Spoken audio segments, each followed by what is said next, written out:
So today I'd like to welcome Miss Caroline Nyaga, the CEO and co-founder of the Women in STEAM Initiative. Hello, Caroline. Hi. Hi, please introduce yourself for those who might be unfamiliar with your work. All right. So my name is Caroline Nyaga. I am from Kenya. I am professionally a teacher. I have background in teaching STEM subjects, chemistry and biology in high school. And I am also a teacher trainer. I train teachers on digital literacy skills. And apart from that, I'm also the CEO and the founder of Women in STEAM Initiative, an innovative educational organization that seeks to empower, educate, and engage girls and young women in STEM education across Kenya, basically with the need to ensure that we have more women in STEM and also to reduce the gender gap in STEM. I am also a speaker. I've spoken in different events and panel discussions, or especially on gender equality and inclusion in STEM education. And I'm also, I've been nominated several times for different awards and also a winner of the Top 40 Under 40 2024. Yeah, basically because of the work that I've been doing to empower girls in STEM across Kenya. So what we do, we set up STEM clubs in schools. We set up STEM clubs where we ensure that schools also have a session where students are provided with hands-on skills, problem-solving skills, and critical thinking skills. Yes. And so we train on robotics and coding. We do Arduino, and students are very excited because we have some schools that also allow us to go during the weekends, and we have schools that allow us to go during after school during after school time. So we are able to train the students on the different skills, or especially basically to ensure that they gain the skills in problem solving, creativity, and even critical thinking. We also have different other activities in Women in STEAM Initiative. We have what we call the STEM storytelling competition. A storytelling competition. Yeah, it's a storytelling competition where the girls provide us with videos of them just speaking the STEM, giving us a STEM story of how their experience is with STEM. And so we award the students who give us the best. We have a certain criteria that we look at. We want to see how creative they are, their ability to communicate, communication skills, and also their confidence skills. Yeah, so we are also training on self-efficacy. Yeah, so basically we are really rounded in the 21st century skills. Yeah, and we want to mold a girl who is 21st century minded and who is able to fit in the 21st century. Incredible. Yeah, so, congratulations. That's wonderful. Thank you. This is really impressive work, and what a body of things you're doing. You must be so busy. Sure, I am so busy. That's really wonderful. Yeah. I want to ask you about your origin with Women in STEAM Initiative. What inspired you to start this project?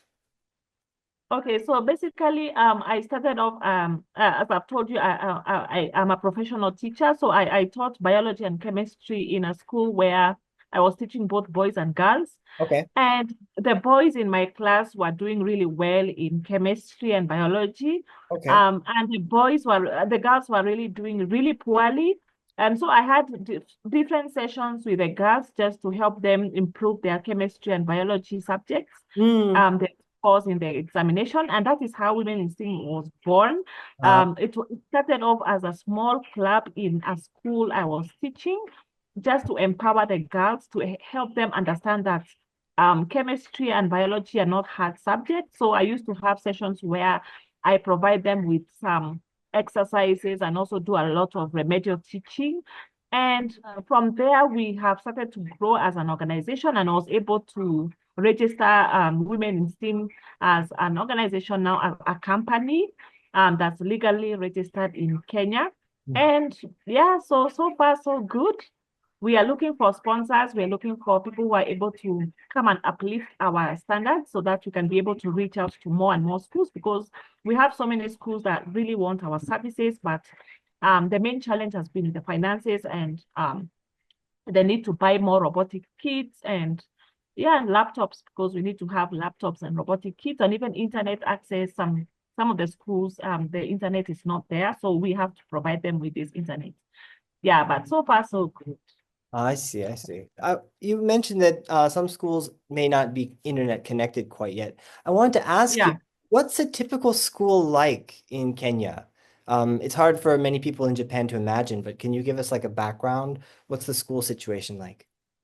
Okay, yeah, sure. So in Kenya, we have some schools in the rural region. Actually, like let's say 70% of the schools are in the rural setup where there is no internet connectivity. They don't have access to these skills, and the technology is very poor there. And probably 30% is in the urban setup where we have all these students from international schools, students who are from able backgrounds, so they have the access to technology and internet. Yeah, so for them, it's not a problem. But the higher percentage of the schools are in the rural regions, especially schools, government schools, they don't have this access. So it becomes a really challenge, but we are doing all we can as women in STEAM to ensure inclusivity so that we don't leave anyone behind. Oh, that's wonderful. Yeah. You mentioned there are some international schools. Are these mostly funded by foreign investors or foreign entities, or is this something that the students pay for with regular tuition? Yeah, for international schools, they are basically it is the students who are coming from the high backgrounds, parents who are able to fund, and even parents from different countries, diplomats and people who are coming from different countries. So they're able to take their students in the high cost schools. So they are able to pay high costs to sustain the school also. So yeah, it's basically funded by the parents. Understood. What percentage of Kenyan students go abroad for a portion of their education for high school or for university? I would say probably 20%. Not many people have the access and the financial capabilities, although we have scholarships that are provided for the students who do well. Right. And even maybe students who are also provided the chance to go by foreign investors and even government agencies that can sponsor some of the students. So it's all about sponsorship. So I would say around 30%, because not many people are able to get the access to travel around. Yeah. This is particularly of interest in Japan, where even elementary schools, public schools, try to focus on the traditional culture, aspects of traditional culture like arts. So I wanted to ask you, is there much attention in schools in Kenya for indigenous language or native culture? What kind of focus or resources are those programs getting? Yeah, so at the moment, we just rolled out a new curriculum in the school education system. We have what we call the competence-based curriculum. We call it CBC. And CBC is an approach that allows student-centered learning. It allows students to be able to merge. There are some subjects that will allow the students to understand better their cultures, because the previous 844, we had a curriculum, an education curriculum called the 844 that was more teacher-centered and was more of examination-oriented. Oh, but for the CBC has been a real good approach, because it allows students to also understand their culture, to embrace the different communities, to also embrace to understand where they're coming from. Yeah, so we have with the new curriculum, I believe that students will be able to embrace the different cultures, embrace the different religious aspects. right. Yeah, and even to understand better the world around them. That's very interesting. Yeah. How much emphasis is there on STEM and STEAM and those kinds of resources that are available or not available? As I've told you, we have what we call the competence-based curriculum that has brought about a situation where students will be able to choose the pathway they want to continue with from grade 9. So we have the arts, we have the STEM career pathways, And that's actually where Women in STEAM really bases on, because we want to increase the number of students in the STEM career pathways. Got it. But we also have a situation where our teachers in Kenyan schools are not fully prepared when it comes to STEM education. Yeah, irrespective of being teachers in biology and chemistry, they still don't have the hands-on ability, hands-on skills. Yeah, so there's a lot of teacher training that is happening with different organizations and even different government parastatals, especially to emphasize on to train the teachers on the STEM pathways. Yeah, so there's a lot of emphasis at the moment on the need to empower teachers, because teachers require to understand these different pathways before they are able to encourage the students. So yeah, I'm also part of the people who are providing this training, a teacher trainer. So I've been doing a lot of training the teachers on digital literacy and also helping them understand the different STEM career pathways and how they can transfer this knowledge to their learners. Oh, that's wonderful. Yeah. Can you tell me about some of the impact you've been able to have? So a success story that comes to mind that highlights the work you're doing. Oh, yeah, sure. So at the schools that we have been able to train the students on robotics, one of the things we have noted, because we are also very keen to see how our training on robotics and coding has been against the school performance, the students' performance, individual performance. So we are very keen on that. We want to see how they are able to, whatever we are doing to these students is helping them in their studies. So we've seen an increase in the level of confidence of especially the girls in taking the biology and chemistry, and even an increase in the number of girls taking physics in the classroom. Oh, right. And this emanates from our training. So it's a plus for us, because apart from that, we've also seen a boost, an increase in performance, a good performance among the students, especially those who have been able to enroll in our STEM clubs. We've seen them gain confidence. We've seen them even become better problem solvers, even when they are doing physics in the classroom. They're able to think critically and even to connect what we have been teaching them to what they're learning in the classroom. So it's a plus for us. Yeah, that's a huge achievement for us, because we really want to also increase the number of girls. Apart from taking STEM, we want them to become confident in the different STEM courses and the STEM subjects in the school. Yeah. It's really wonderful. What kind of challenges do women face in STEM fields, both in education and then in the career, in the workforce, that are specific to Kenya, do you think? Yeah, I believe women face a lot of barriers, especially with female founders. So at times you want to just give up what you've started, and at times you just want to play it cool, because the main challenge actually comes with the negative stereotypes. Oh, Yeah, we have people wanting to know, why are you empowering a girl child? Why not the boy child? And you're like, we really want to reduce the gender gap in STEM. We want to reduce the gender gap. We want to increase the number of girls in the STEM field. So that's one of the challenges, especially when you are a female-led organization and you want to increase the number of girls in STEM. That's one of the challenges I've faced.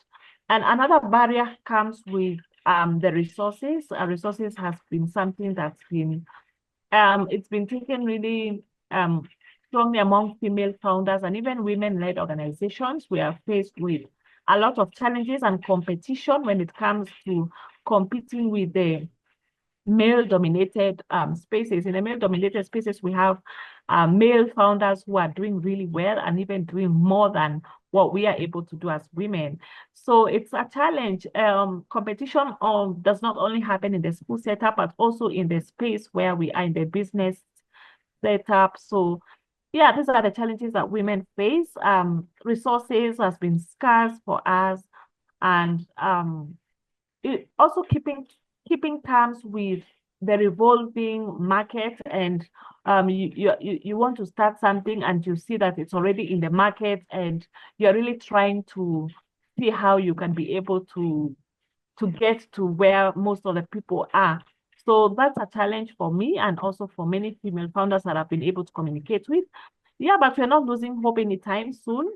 We are still trying to keep trying to ensure that we are able to meet our targets and also just to fulfill our desires, the desires of our heart, to see girls empowered in different setups. Oh, that's Yes. great. What kind of key policy changes or industry changes would you like to see that would help improve gender equality in STEM fields or in STEAM? Is there more that the government could do or that corporations could do to support your work? Yeah, sure.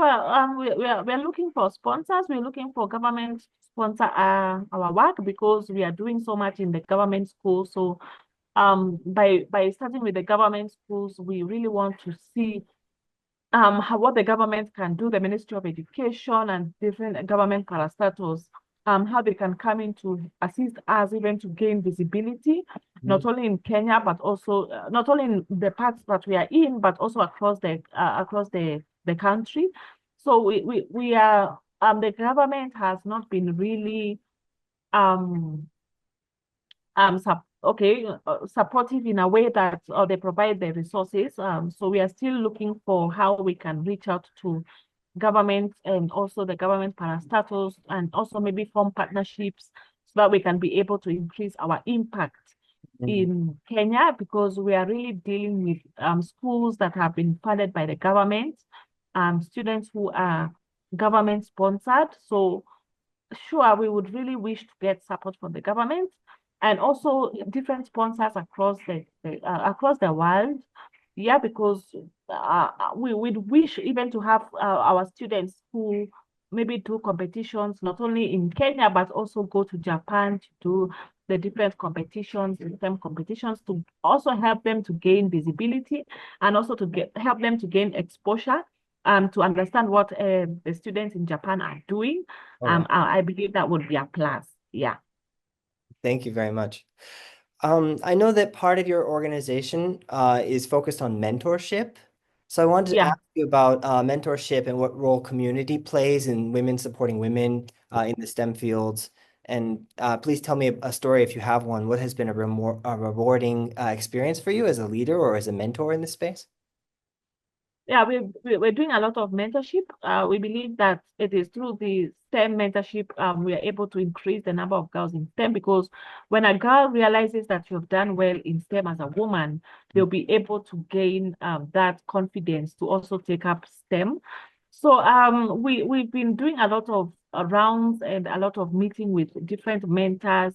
I was in one of the dinners that was provided by Athena, and we were with different women in tech and even young girls who wanted to get our inspiring stories on how we made it in the tech space, in the STEM space. So I believe in the power of mentorship to mold a girl. I believe that through just talking to these girls, just sharing with them your story, the challenges you've gone through, and the solutions that you've come to, and they're able to also gain that confidence. And recently, on last week on Saturday, we were in a session where we were empowering girls in one of the universities in Kenya, and we had sessions of women in tech and women in STEM. We were able to train and to talk to these girls who are taking the STEM subjects, the STEM courses in the university. And they were really inspired to see how much we've been able to do as women. And they were also inspired to know that we've all come from different walks of life and we are all meeting in the same space. And we were actually showing them that it's possible for a woman to take up a STEM career. So these girls left the room feeling inspired. They left the room feeling they are going to make it. They were so energized. You could see it from their faces. They were so happy to see that that they've been able to gain firsthand knowledge and information from women who are doing well in the STEM and the tech spaces. And I believe even at the mentors who are calling me, telling me whether we can have sessions with them, just to continue inspiring them, because it should be a continuous thing. so that they can be able to continue gaining the confidence until when they are able to finish their university. Yeah, so mentorship really plays for women for girls to take up the STEM pathways. Thank you. Just a few more questions. Okay. What advice do you have for young women who are interested in STEAM but feel uncertain about their place in it? My advice is go for it. I always tell girls that nothing is impossible in this world. If you start something, you always start and you always finish if you have the confidence to take it. My journey in STEM started when I was in my primary school, in high school actually. I really loved chemistry. I did well throughout my high school in chemistry. I loved the practical sessions. And one of the things that really brought me the light to love chemistry was because I embraced my teacher. I loved my teacher so much to the extent that I used to do extra work and give it to the teacher to mark for me. Yeah, and I would read ahead of the teacher things that have not been taught. I already know. So because of the interest that I had in chemistry, Wow. and I did well because I was also a mentor in high school. I used to teach my fellow students, my fellow colleagues in class. And I used to just guide them on what this is and all the titration and moles and molecular and all that. So I think it all starts with a passion. When you're passionate about something, when you have a drive, it's always possible to come out successful. And that's why I believe in the power of starting something. Start and know that you're going to finish. If you're inspired about that thing, nothing can stop you from doing what you are passionate about. Yeah, I was passionate about chemistry throughout my high school. And at the moment, I'm training girls on the need to take STEM. I have a company. And so it's everything about being inspired by doing something and starting something. And no matter how low it is, it always comes out successful. That's really Yeah. cool. Thank you for that advice. What's next for the Women in STEAM initiative? Do you have any upcoming projects or goals that you're excited about now? Yeah, we are so excited because we are going to be rolling out virtual reality in schools. Oh, Yeah. cool. We want to expose the girls and the students in Kenyan schools to VR. We want them to see the outside world. We want them to be exposed to what is happening around the world. So we are so excited. We'll be rolling out a VR in the next month, in May when schools resume. And yeah, that's one of the things that we are so excited about. We want to see how interesting it's going to be with the students, how they're going to take up this new project. And I'm sure it's going to be really something that students will really look out for. And we hope it's going to also help them to really love STEM and technology. And yeah, we are really keen on ensuring that our students in Kenya are not left behind, especially when it comes to the emerging technologies, MR and 3D technology. Yeah, so we are keen on keeping to that so that we are not left behind as Kenya and Kenyan students. Yeah. Thank you. I wanted to ask you, what's the best way for people in Japan who might be watching or listening to support you and support your programs and your work? How can they do that? Yeah, we really, really wish to get sponsors. We wish to get support. We are doing so much in Kenyan schools, and as I've told you, we have so many students who are in the rural regions who do not have access to these things. They don't even have access to, they have never even touched a laptop.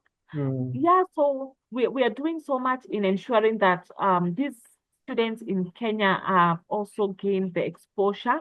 So the support that you can give us could be any kind of support. We could get maybe robotic kits, we could get the laptops, refurbished laptops, just so that we can be able to reach out to more schools to gain our impact, to increase the impact in schools. We are not really even so much for money. When we get the equipment, when we get these resources, we can have all these things. We are able to increase our impact in the different schools we go to. Yeah, and any in-kind support would be really will really go a long way for women in STEAM to continue thriving and to stand strong. And despite the different challenges we go through, we have never lost hope. We started off with 7 laptops. We're actually doing 7 laptops in schools and 7 robotic kits. We just go oscillating different schools with these kits. And so far, so good. We are humbled by the fact that students and the teachers and even the school administration is happy with what we are doing. And we are sure we're going to be sustainable even in the future. We also plan to open up a center. We are planning to have a STEM center in one of the regions so that when students close school, they are able to come to the center and get these hands-on skills just to expose them, to help them understand better the different STEM skills, and also to help them gain the problem-solving skills. So that is also one of the things we're planning in the next month, to have a center. And in the near future, we are planning to have a mobile STEM lab so that we can move around Kenya with our mobile STEM lab, so that we have the regions that have no access to roads, no access to technology, no power, really poor people, but we are able to reach them maybe with a mobile STEM lab, just to give them exposure, to enlighten them on the different emerging technologies. Yeah, so we have so many things, so many plans, and we hope that our dreams will never fail, and any support will go a long way for women in initiative. Yeah. Is there a web address where people should start to research your organization? Yes, we have a web address, womeninstem.network. It has so many of the things that we have been doing, the different activities in the different schools, and many photos. Yeah, and our mission, vision, and everything is there. womeninstem.network. Great. We'll leave the URL in the show notes, so please check it out. Please make a contribution in kind or in cash and support Miss Caroline Nyaga and her work, the Women in STEAM Initiative. We also have our, maybe I could share this later with you, our account details for anyone who would wish to provide any amount. It would go a long way. I'll share with you the account details for Women in STEAM Initiative, and will be really appreciated. Thank you so much. Tell me about your mobile STEAM lab or your STEAM center. These are after-school programs, I assume. So what are the hours, and what kind of rates would students pay to be a part of that program? Okay, for this program, because we are coming from, we have students who are coming from really poor backgrounds, and we don't want them to start paying high amount of money, because at the end of the day, we're not going to be providing the services that we want, because we really want to ensure inclusivity. We want to ensure that we have an increase in impact. We want to impact more and more students. So we'll just be providing roughly just that's maybe in dollars. Just let me check in dollars how much that would be. Sure. So basically, we'll just be charging students for 1 hour. We'll just charge them $2. Oh wow, okay. Yeah, just $2, and students can be in the center for as long as they wish. Yeah, just want them to explore the different VR kits, the robotic kits. We want them to explore just to gain the exposure. Yeah, it would be really good for the students. Great. So any contribution will go a long way, folks. Yeah. Good. And my last question for all my guests, what are some activities that parents and children all over the world can do together this weekend to strengthen their interests and their comfort with STEAM? Okay, we have a session for us. I'll answer that question with what we have been doing with parents and students, especially with STEAM. We have what we call the STEM storytelling competition. All So right. in this, we send out a message on social media for students to send us their video, a 5-minute video of them exploring WiSTEM. And we have students who have to use their parents' mobile phones to gain access to record themselves, and also to now send us back the video. So we are doing this partnership with the parents and the students so that the parents can also encourage their daughters and their sons to take up STEM. So this is part of communication, and communication is part of art. So that's STEAM. yeah, so that's what we've been doing. And I believe that's something that can be embraced across the world, STEM storytelling competition. It will help the students to gain confidence in how they speak. It will also help them to become confident and also better communicators. Yeah, they'll be able to gain that aspect of communication, which is very key, a key 21st century skill. Yeah. Like a fun activity. Thank you very Oh much. yeah, sure. Actually it's a fun activity because we get all sorts of videos, and it's really inspiring to see how the students are so inspired to speak out and how they really wish to be to get the awards. Yeah, and just to see the enthusiasm really gives us a lot of hope. We give all the participants certificates, and these are things that are really embraced in Kenya. When students get certificates, they're so happy. But for the winner, we have a trophy that we give. I don't know whether you've been able to, you'll see it in our website. We have a trophy that we give to every learner. So just recently, we were able to give our trophies to the students in one of the best schools in Kenya.